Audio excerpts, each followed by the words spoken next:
What if the serpent that Jesus told his disciples to be wise as was not a metaphor, but a direct reference to a mystery tradition he had learned during the lost years of his life? And what if the symbol that Christianity would later make into the ultimate representation of evil was actually the central teaching of what Jesus practiced before the Church Fathers rewrote his message to serve an empire that required obedience rather than gnosis, submission rather than transformation? In the Judean desert, where the monasteries of the Essenes once stood, and where the Dead Sea Scrolls were hidden in caves to preserve them from Roman destruction, there exists a chamber that was sealed not by the Romans, but by early Christians themselves, members of a sect that understood what Jesus had actually taught about the serpent, and who knew that this teaching had to be hidden when the institutional church declared the serpent to be Satan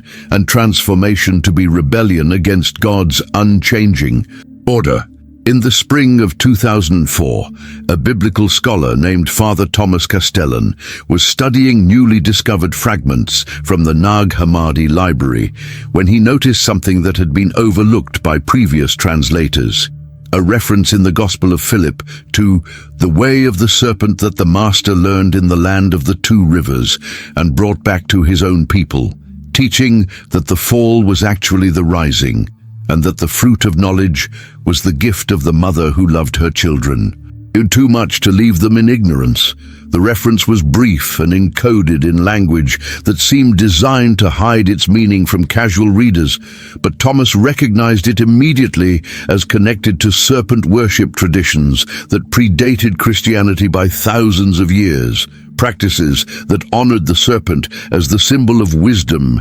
healing, and transformation. He spent the next year researching every mention of serpents in the canonical and apocryphal Gospels, and he began to see a pattern that his theological training had taught him to dismiss, but that became undeniable once he looked without the filter of orthodox interpretation. Jesus spoke of the serpent not as the enemy, but as the example. Be wise as serpents and innocent as doves. He compared himself to the bronze serpent that Moses had lifted in the wilderness, declaring that just as those who looked upon the serpent were healed, so those who looked upon the Son of Man would be saved. And in the most controversial saying preserved in the Gospel of Thomas, he told his disciples, "When you make the two into one, when you make the inner like the outer, and the outer like the inner, when you make the male and the female into a single one, so that the male will not be male nor the female be female,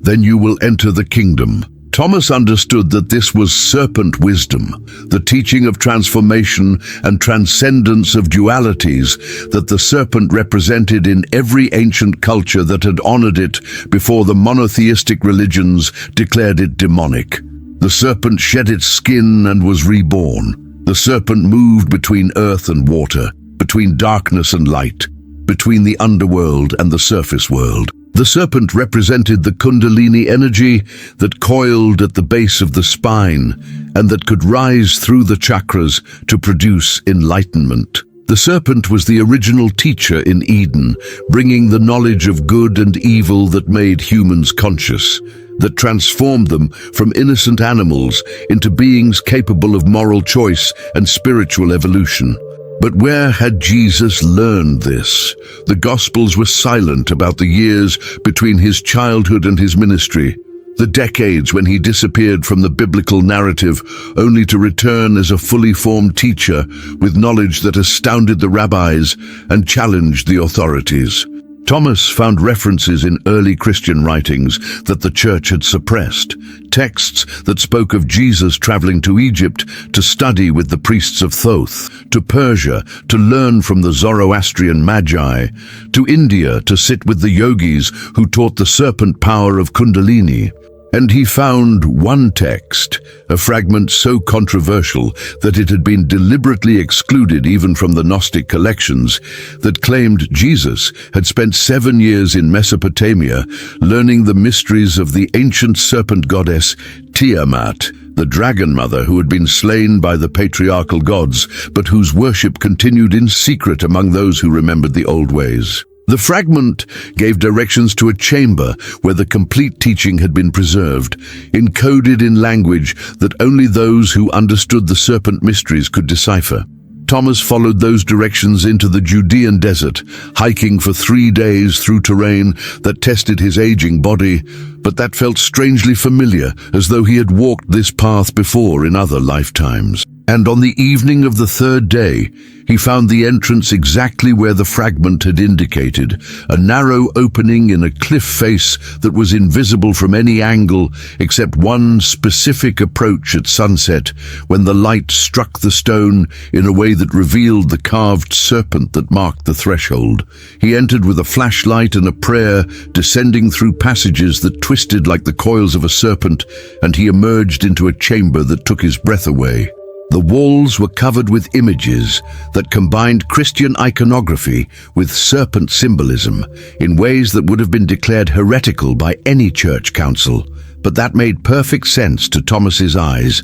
now that he understood what he was looking for. There was Jesus in the Garden of Gethsemane, with a serpent coiled around the tree beside him. There was Jesus on the cross, with a serpent rising up the vertical beam and a dove descending on the horizontal, the union of earth wisdom and heaven grace. There was Jesus teaching his disciples with a serpent staff in his hand, like Moses, like Asclepius, like all the ancient wisdom teachers who had understood that the serpent was the symbol of the healing and transforming power that came through knowledge rather than through blind faith. And in the center of the chamber was a manuscript sealed in a jar, and when Thomas carefully removed it and began to read, he discovered that it was nothing less than the Gospel of the Serpent, a text written by someone who identified himself as John, the beloved disciple, recording teachings that Jesus had shared only with his inner circle, instructions about the serpent path that could not be spoken openly because the authorities would have executed anyone who practiced them, wisdom that had to be hidden because it threatened every structure of religious power that required people to remain dependent on external authority rather than discovering the divine serpent that slept coiled within their own spines. The Master taught us, John had written, that the story of Eden was not about sin, but about awakening, that the serpent who offered the fruit of knowledge was not the enemy of humanity, but its first teacher, and that the God who expelled Adam and Eve from the garden was not the highest divinity, but a lesser power who feared that humans who ate from the tree of knowledge would become like the gods themselves, knowing good and evil, capable of discernment and choice. The Master said that he had come to complete what the serpent began, to show humanity the path of transformation that the serpent represented, to teach us to shed our old skins like the serpent sheds its skin, to be born again not through belief, but through the actual death of who we think we are and the emergence of who we truly are beneath the false identity that society and religion have constructed. The text described practices that Jesus had taught, techniques of breathwork and meditation, physical postures that activated the serpent energy at the base of the spine and allowed it to rise through the 7 centers of consciousness that corresponded to the 7 seals of revelation. John explained that when Jesus spoke of the kingdom of heaven being within, he was referring specifically to the state of consciousness achieved when the serpent energy fully rose and opened the crown chakra, producing the experience of unity with the divine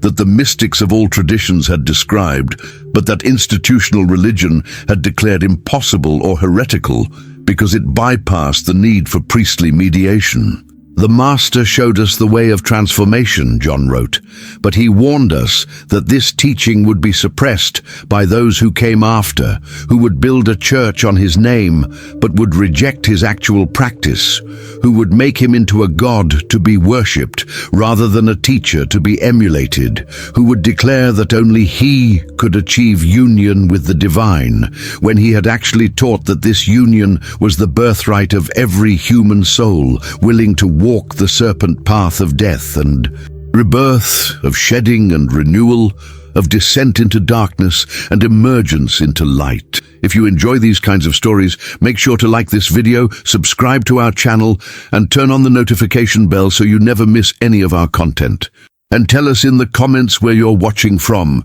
We would love to know. Thomas read through the manuscript with tears streaming down his face, understanding that he had found the missing piece that explained so many contradictions in Christian theology, so many sayings of Jesus that made no sense according to orthodox interpretation, but that were perfectly clear once you understood that he was teaching serpent wisdom, the path of gnosis and transformation that every mystery tradition had. Preserved in different forms, the virginal conception was not about biological miracle, but about spiritual rebirth from the serpent mother. The resurrection was not about a physical body rising from death, but about the consciousness that survives the death of the ego and emerges transformed. The second coming was not an external event, but the awakening of the serpent power within each individual, the return of Christ consciousness that happened when the Kundalini rose and opened the inner eye.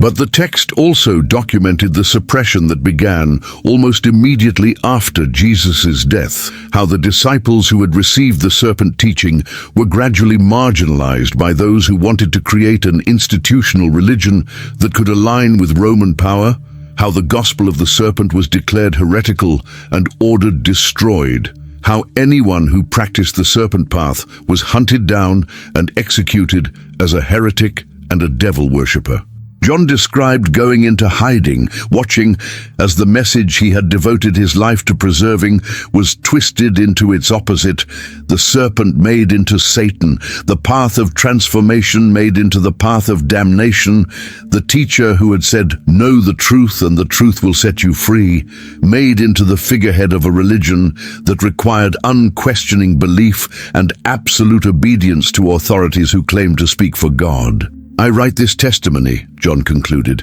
"knowing that it will be hidden for many generations, perhaps for thousands of years, until the consciousness of humanity evolves to the point where the serpent path can be practiced openly, without triggering the violent reaction that has characterized every attempt to restore it. But I trust that the serpent wisdom itself will ensure that this gospel survives, that when the time is right, someone will find these words and will understand what the Master truly taught, and will have the courage to practice it despite the condemnation that will surely come from those who have built their power on the suppression of the very teaching they claim to preserve." Thomas sat in the chamber for 3 days, fasting and meditating, reading and rereading the gospel of the serpent, allowing its teachings to work their way into his consciousness like water seeping into dry earth. He practiced the techniques that John had described, the breathing patterns and the visualizations,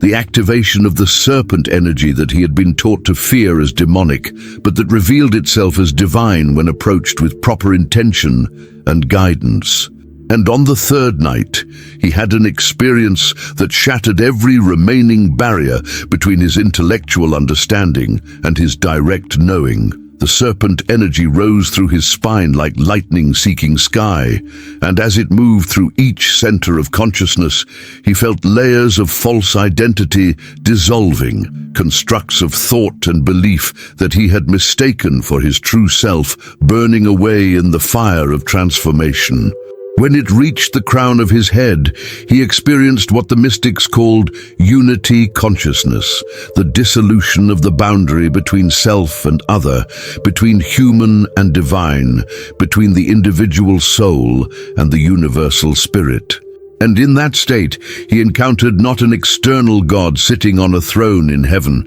but the divine consciousness that pervaded all things, that looked out from behind every pair of eyes, that was the ground of being itself, the serpent that coiled at the center of existence, eternally shedding and renewing, dying and being reborn, the power of transformation that alone was worthy of the name sacred. When he returned to ordinary consciousness, he understood why the church had suppressed this teaching. A person who had experienced what he had just experienced did not need priests or sacraments or the institutional structures that claimed to mediate between humanity and God. The serpent path was the path of direct gnosis, direct knowing, direct experience of the divine consciousness that Jesus had embodied and had taught his disciples to embody. It threatened everything that the church had built over 2,000 years, every doctrine and dogma that required external authority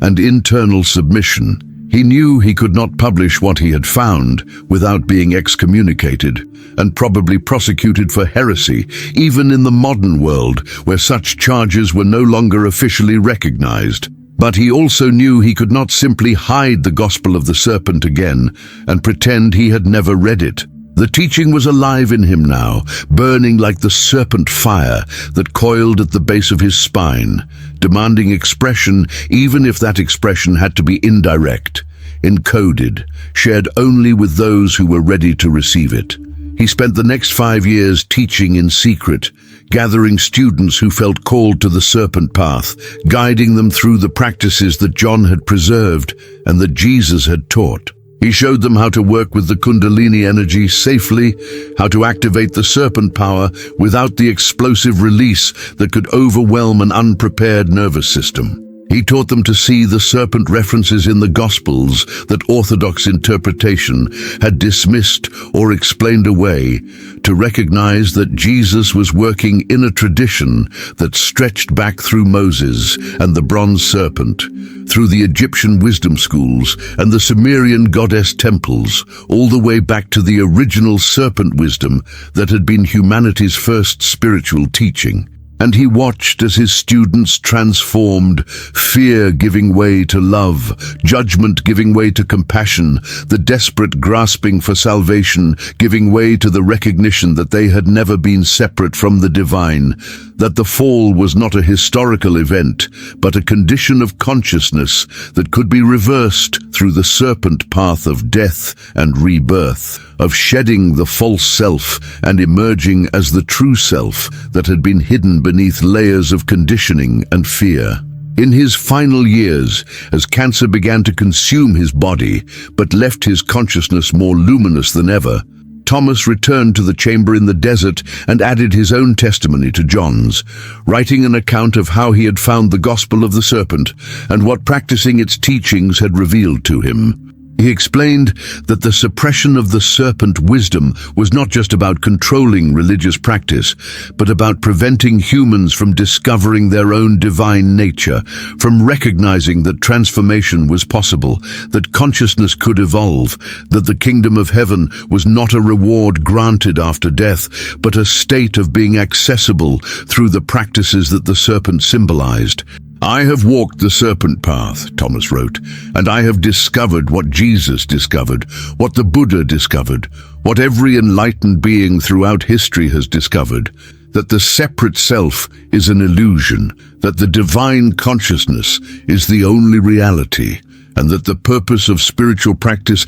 is not to earn salvation, but to wake up to what has always been true. The serpent is not the enemy, the serpent is the teacher. The serpent is the power of transformation itself, and when we stop fighting it and learn to work with it, when we stop believing the lie that we are fallen and accept the truth that we are divine, sparks temporarily experiencing limitation in order to know ourselves more fully, then the kingdom of heaven opens not in some distant future, but right here, right now, in this very moment of recognition. He died in that chamber. His body found weeks later by Bedouin shepherds who reported the discovery to authorities, who sealed the entrance and declared the site off limits, too controversial to be studied openly. But Thomas had made copies of the Gospel of the Serpent before his death, and those copies circulated through underground networks of seekers and practitioners, people who were hungry for a spirituality that offered transformation rather than just belief, who wanted to experience what Jesus experienced rather than just worship him as an external savior. The teaching spread quietly. The serpent wisdom that had been suppressed for 2,000 years, finally returning not as a new religion, but as the restoration of what was original. The recognition that the symbol Christianity had made into Satan was actually the symbol of the path that Jesus himself had walked, the way of transformation and rebirth, of shedding and renewal, of dying to who you think you are and being born as who you truly are, the consciousness that looks out from behind all. And that recognizes itself in every being it encounters, the serpent power that coils at the base of existence, waiting to rise, patient and eternal. The teacher that offers not salvation through belief, but liberation through gnosis. Not faith in an external God, but recognition of the divine consciousness that has always been within, closer than breath, more intimate than thought. The serpent wisdom that Jesus taught before the church turned the teacher into the devil and made transformation into sin. The gospel that was hidden, but that could never be destroyed, because it was written not just in manuscripts and chambers, but in the very structure of consciousness itself, in the kundalini that sleeps coiled at every human spine, in the serpent that eternally sheds its skin and is reborn, in the power of transformation that alone can save us not from sin, but from the illusion of separation, not from the devil, but from the belief that we are anything other than expressions of the one, divine consciousness playing the game of forgetting and remembering, falling and rising, dying and being born again in the image not of a distant God, but of the serpent wisdom that whispers still to those who have ears to hear. You are not fallen. You are divine, and the fruit of knowledge that was offered in the garden was not the poison that brought death, but the medicine that brings life, eternal life, the life that knows itself as deathless because it has remembered what the serpent always knew, that consciousness cannot die but only transforms, shedding form after form, lifetime after lifetime, until the game completes itself and the separate self dissolves back into the ocean of being from which it emerged, the serpent swallowing its own tail, the eternal return, the Alpha and Omega, the beginning and end, that are actually the same moment seen from different perspectives, the truth that Jesus taught, and that the gospel of the serpent preserves for those brave enough to look beyond the lie that the serpent is Satan, and to recognize that the serpent is and always has been the symbol of the path home.